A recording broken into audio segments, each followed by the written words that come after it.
মুহূর্তে আরজি করের ঘটনার আন্দোলনকারী চিকিৎসক অনিকেত মাহাতো রয়েছেন আমাদের সঙ্গে টেলিফোন লাইনে। অনিকেত, অভয়ের মা বাবা বারবার করে এই প্রাক্তন তৃণমূল বিধায়ক নির্মল ঘোষের ভূমিকার কথা বলেছিলেন, যেভাবে তড়িঘড়ি তার দেহ সৎকার করা হয়েছিল, যার জেরে দ্বিতীয় ময়নাতদন্ত করা সম্পন্ন হয়নি। নির্মল ঘোষ, তাকে আজ গ্রেপ্তার করা হলো। এই কথা তো, এই অভিযোগ আন্দোলনের সময় আমরা বহুবার তুলেছি, কিন্তু প্রশ্ন হচ্ছে কেন নির্মল ঘোষ একজন বিধায়ক এই ধরনের কাজ করলেন, কার নির্দেশে এই কাজ করলেন। আরজি কর মেডিকেল কলেজে বিধায়ক হিসেবে যখন নির্মল ঘোষ উপস্থিত ছিলেন, সেখানে DC north, CP, additional CP থেকে পুলিশের কর্তা ব্যক্তি সবাই উপস্থিত ছিলেন।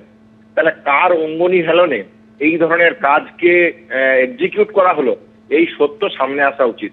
আমরা যে কথাটা বারবার আন্দোলনের শুরুর দিন থেকে বলেছি, ঘটনায় একাধিক ব্যক্তি জড়িত, কার নির্দেশে এভিডেন্স টেম্পার ইনভেস্টিগেশন হাতাব করার চেষ্টা হয়েছে, তাহলে কার নির্দেশে, কোন নির্দেশে, কেন পুলিশের কর্তা ব্যক্তিরা এরকম নিশ্চুপ থাকলেন, এই সত্য উদ্ঘাটিত হওয়া প্রয়োজন।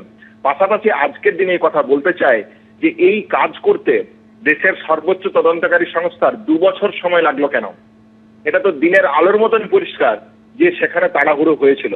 তাহলে শুধুমাত্র অ্যারেস্ট একটা ঘটনাকে ধামাচাপা দেওয়ার জন্যই যদি নতুন করে আবার 2 বছর পরে এই অ্যারেস্ট হয়, তাহলে অত্যন্ত লজ্জার এবং অবমাননার হবে।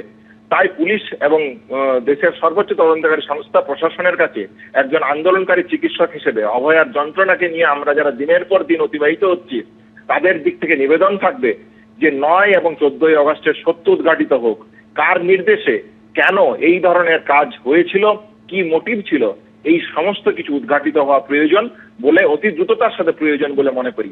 পাশাপাশি সিবিআই 2 বছর ধরে এইরকম অপদার্থতার পরিচয় দিল কেন, এরও তদন্ত হওয়ার প্রয়োজন আছে।